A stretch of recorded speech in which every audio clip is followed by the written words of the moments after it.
Welcome, dear students. We are studying Introduction to Management, and today we will cover week number 13, lecture number 25 and 26. Students, we were discussing the second function of management, which was organizing, and in organizing we will study the last topic, which is called formalization. Before this, we studied work specialization, departmentalization, chain of command, span of control, and centralization and decentralization. So this is our sixth topic, which is called formalization. Formalization means an organization where the rules, regulations, policies are mentioned and determined and written for every activity of the organization.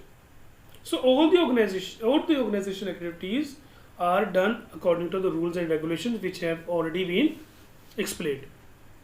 For example, we have a formalization in the proceedings of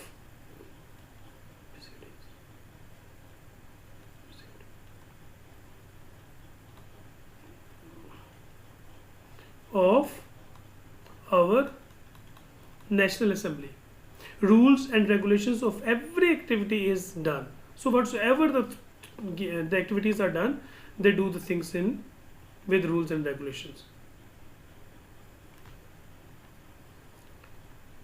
So next we have the organization with two different types. Number one, mechanistic organization, and number two, organic organization. Students, mechanistic organizations are those which are more centralized organizations. Centralization, decentralization is something which we have already discussed in previous week, and organic organization is decentralized organization. Okay, so we will see their main points of mechanistic, and then we will see the main points of organic. Belief in mechanistic organization, since I have told you that this is centralization, so centralization and mechanistic are more or less same. Belief upper management is better capable of making decisions, that's why they do not involve lower level manager. Then manager's instruction must be followed, whatsoever the orders are given should be followed. Number three, communication and control must be proceeded through hierarchical routes. Orders and communication should come from top level to low level. It means should be centralization. More emphasis towards completing tasks opposed to achieving company goals. Here the emphasis to achieve the task, it means to follow the rules or to follow the directions of the boss. Employees are more job specialized and placed into certain departments. Every employee is specialist of his job, and he or she performs the duties given by the boss. Low differentiation of tasks. There should be very low differentiation of tasks. That's why they do not involve in other activities. On the other hand, when there is organic organization, this is decentralization, where which is flat structure, horizontal structure, and in this organization low level manager is also involved in the decision making. Okay, first of all, the first point is large network authority, control and communication. There are large organizations with the large network of authority, so there are many individuals or there are many people who make decisions, like low level managers are also involved in decision making. Number two, problem solving is encouraged by all employees. We involve low level manager to solve the problem. Employees are more goal oriented than job oriented. Employees are goal oriented, so they make decisions of the goals and then they take decisions. Number four and last number, employees empowerment is encouraged. These are the organization where low level managers are also encouraged to participate in decision making, and empowerment of employees also encouraged. So this is all from organizing. Now we will come to the third function of management, and the third function is leadership. As we have studied that there are four functions: planning, organizing, leading and controlling. So we have studied planning, we have studied 6 points of organizing. Now we will start with leading, and then we will finish this course with controlling. Students, leadership is very much important here. So leading is also very much important. Manager cannot be a leader. A leader can be a manager. So there is difference between a manager and leader. So management and leadership, there is difference. Let's see the points of differences. Number one, managers give direction. On the other hand, leaders do not give direction, but they ask questions for the solution. Okay. Number two, managers have subordinates, but leaders do not have subordinates, they have followers. Managers use an authoritarian style, they give direction, they give orders, but here leaders do not give direction, they do not give orders, but they motivate others to follow them. Managers tell people what to do. On the other hand, leaders show people what to do. They only tell others what to do, and they show after doing, after the practical examples. Okay. Number 5, managers have good ideas. On the other hand, leaders do not have good ideas, but they also implement good ideas. Managers react to change. When any change occurs in the society or in the market, managers react to this. But leaders are those who do not react to change, but they create change. It means they are not reactive nature, they are of proactive nature. Managers try to be heroes. No, but leaders do not try to be heroes, they make heroes of every follower. Out of every follower, managers exercise power over people. They use power and authoritarian style. On the other hand, leaders do not use authoritarian style. They use power within people, and they make people powerful. So these are basically the points of differences. So next topic is the leadership, the early theories of leadership. First of all, we will study the trait theories of leadership, and we have 7 traits of leadership. First of all, we will discuss the 7 traits of leadership. Number 1, drive. Drive. Students, a leader is the one who is basically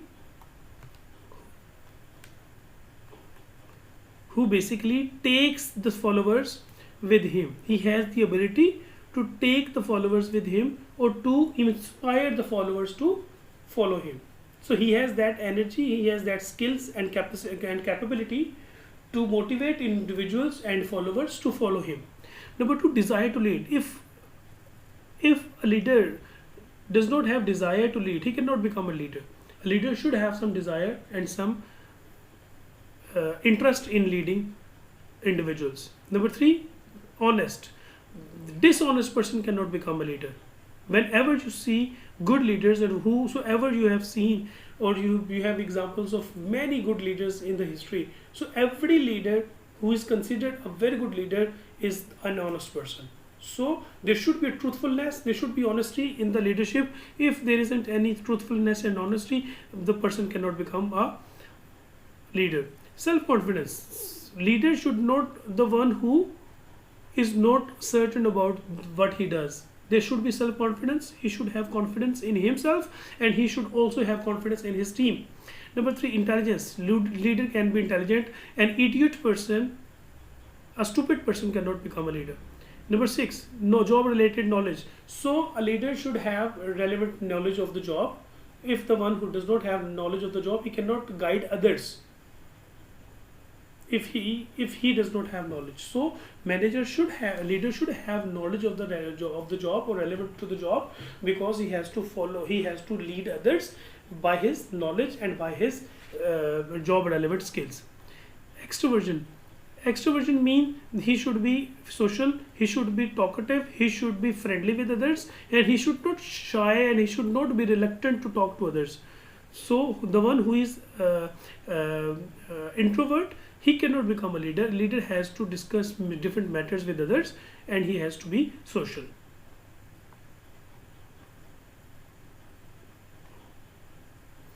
Next, there are different activities. Next, students, we have different researches or different studies related to leadership. And in this case, first of all, we will discuss University of Iowa.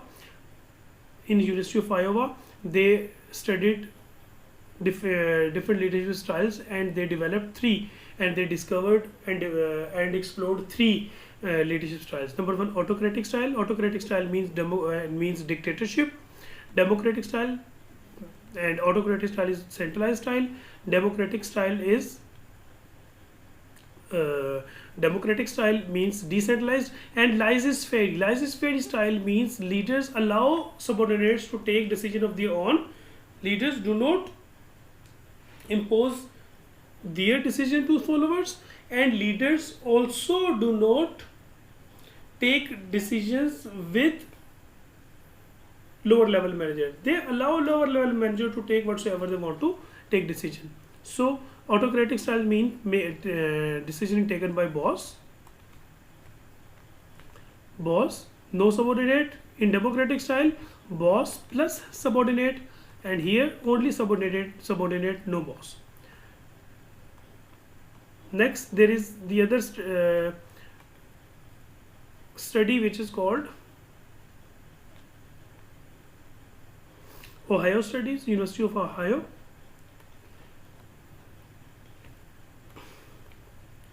Okay ji.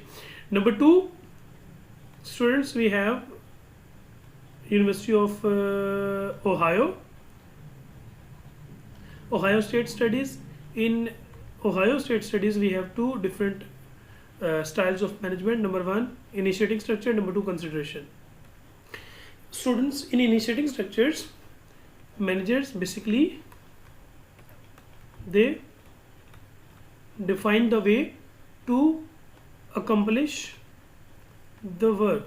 They try to make a relationship to accomplish the work or to fulfill the goals. In consideration, they have a friendly and trust and respectful relationship with the employees. In this initiating structure, they have professional relationship, but in consideration, they do not have just professional relationship, but they have friendly relationship with them. Number three, University of Michigan studies, and in this study, there are two type of managers. Number one, employee oriented, and number two, production oriented. In employee oriented, these are the people who consider employees, or who have very good relationship with employees, and they take care of employees. In production oriented, they do not have good relationship, but they want to get work done by others. So here they are the people who do not have personal relationship with employees, but they want to get work done by them. On the other hand, when employee oriented people, managers who have very good friendly relationship with employees, and they try to solve the problems of employees.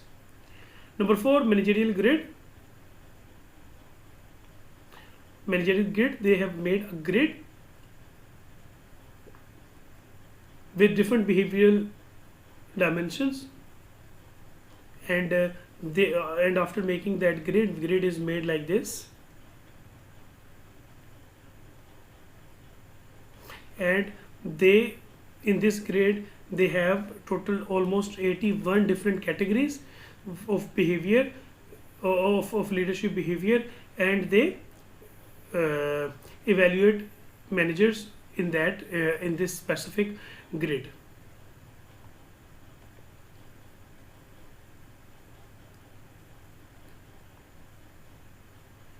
Next, there are some other activities which are called contingency theory. Contingency theories mean situational theories, and first of all we will see the Fiedler's contingency model. So students, the Fiedler basically was saying that there should be a leadership styles, as we have studied different leadership styles in previous studies. So Fiedler said that there should be, number one, leadership style,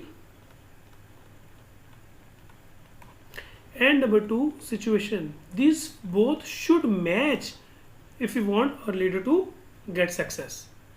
Number one, there should be matching in the leadership style and the amount of control and influence in the situation. So situation should also complement the leadership style, then leadership style can be successful.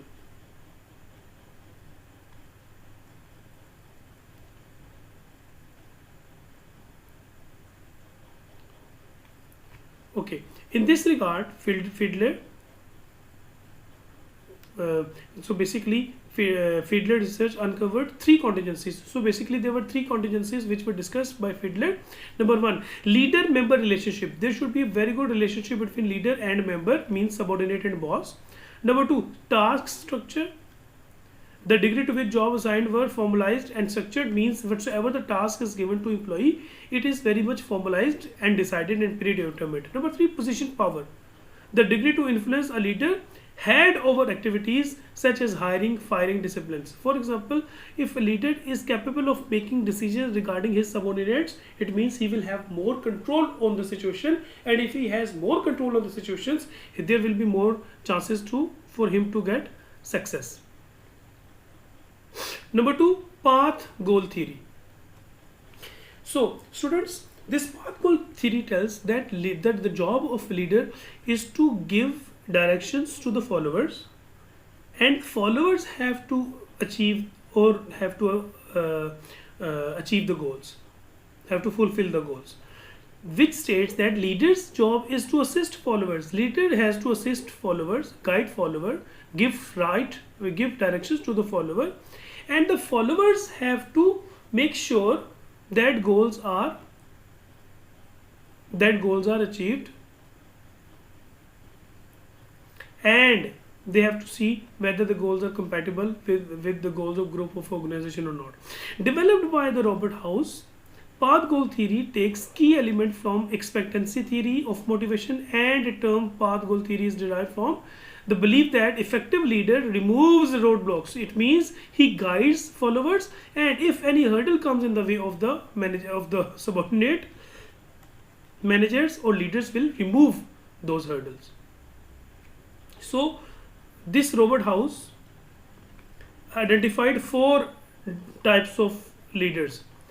Robert House said that there are four types of leader. Matlab, number one, directive leader. Directive leaders who schedules tasks, who gives directions to the followers. Number two, supportive leaders who supports followers, who is friendly, who is talkative, and who have employee oriented leadership skills, as we have studied before 5 minutes. Participative leader who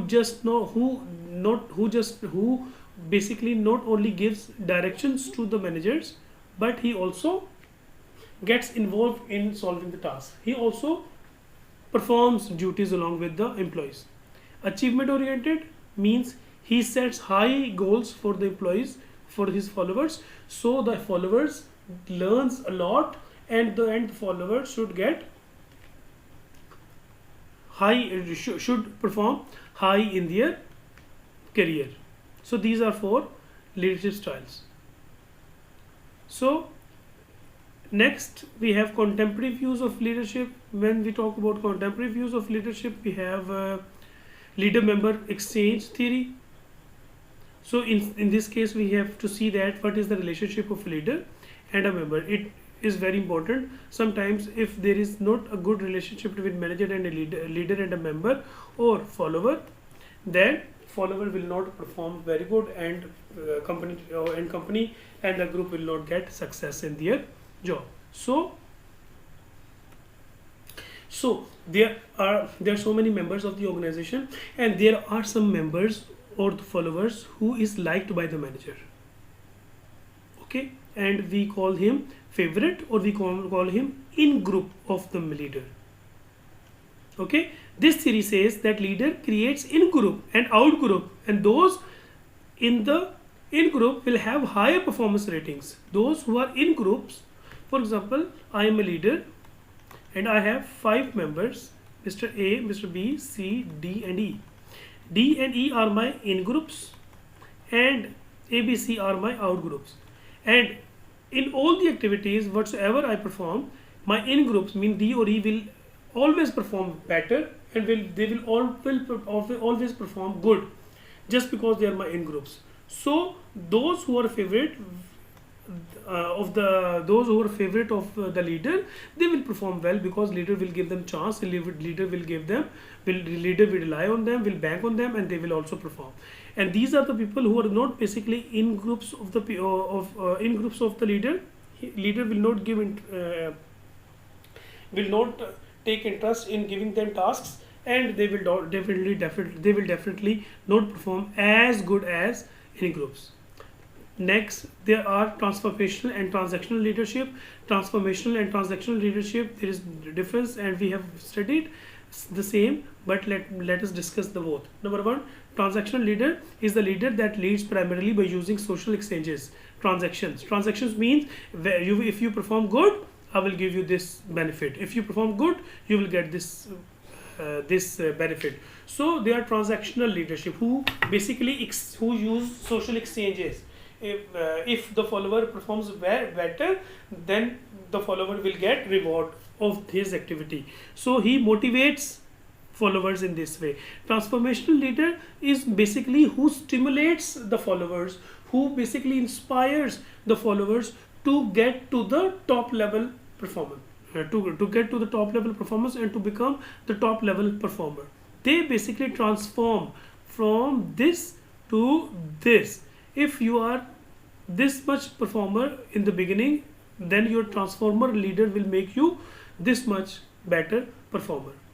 They will basically excite you, arouse and inspire you to become very good performer. Number three, charismatic and visionary leadership. In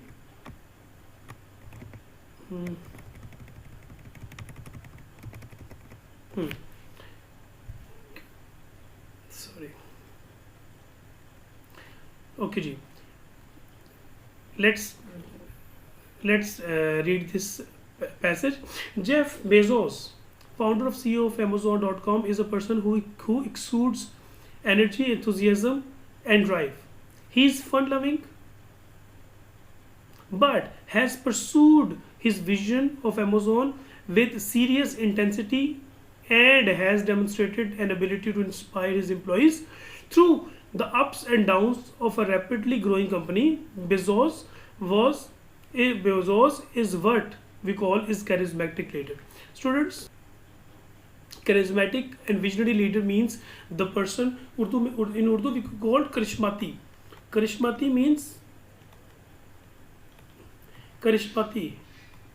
means the one who is enthusiastic, who is visionary, who thinks very big for the future, and he allows his team members to perform more than what they are capable of, and to get very good and to give very good performance and excellent performance, even more than their capabilities. So this is basically the result of a charismatic and visionary leadership where the Amazon is standing right now. You can see the quality the quality of services and the activities of Amazon. Amazon is number one in the world. If it is number one in the world, it means it is because of its CEO and founder, Mr. Jeff Bezos, because of his charismatic leadership style and his visionary leadership. Then team leadership. In a team, we have a team of 4, 5, 6, 7, 8, 9, 10 members, and we have to manage the activities of the team members. This is called team leadership. So we have to manage the activities of all the members. In the role of team manager is basically the coach. Team member is the captain of a team, or leader of a team is like a coach. Is liaison with external constituencies, troubleshooter, and conflict manager. Team leader should have these 4 roles. Next, we have leadership of 21st century. Then we have the power of a leader. Power means the capacity of a person to influence the behavior of others. So we have different types of power. Number 1, legitimate power. Legitimate power is the legal power which is given to a manager by his position. Number 2, coercive power, the power to give punishment to the subordinates. Number 3, reward power. Reward power means the power to give reward. When a person has the power to give punishment to the subordinates, he should also have the power to give rewards. So the work can be done. Number 3, expert power, the one who is expert and he has special skills or special knowledge in a field, so he can exercise his power. Number 5, referent power. Referent power means sometimes we like some celebrities or we like some people, and if someone says anything to us, so we follow him. So we follow him not because of coercive power, not because of expert power, reward power, or any legitimate power, but just because we like him or her, then we like him or her, then we act upon what he or she says. For example, if our favorite hero says that he likes head and shoulders, so we also will go to purchase head and shoulders, not because of any coercive or any other power, but because of referent power, because we like him, we desire to be with him, that's why we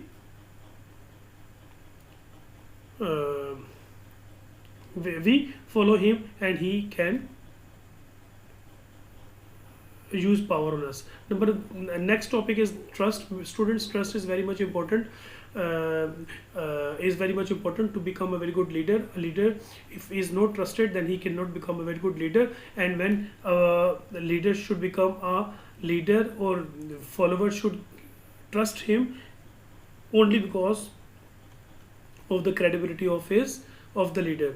If the leader is credible, he is honest, he is competent, and he has the ability to inspire his team, then he will become, then his follower will trust him. So when we have to trust, there should be integrity, there should be competence, consistency and loyalty of leader for the subordinates. So this is all, and openness, willing to share ideas and information. So these were the five basically points to create to create trust among the employees. So here we have seen that I build trust with my employees. We have here it is the saying or the statement of a manager that I build trust with my employees by, number 1, first foremost, trusting them. If you want to be trusted, first of all you have to trust them. Being open and honest always. Number 3, being respectful, being accessible, and using two-way communication. Two-way communication means you have to speak and you have to listen to them. So first of all you have to listen to them and then you have to speak. So if you want to become a very good speaker, you have to become a very good listener. Then students, empowering employees. So in empowering employees we have the things that leaders should empower employees by developing different skills, and there are some different leadership styles across cross-cultural leadership styles. You can study these styles from the notes, and this was all from week number 13. Inshallah we will see you again with week number 14. Till then, Khuda Hafiz.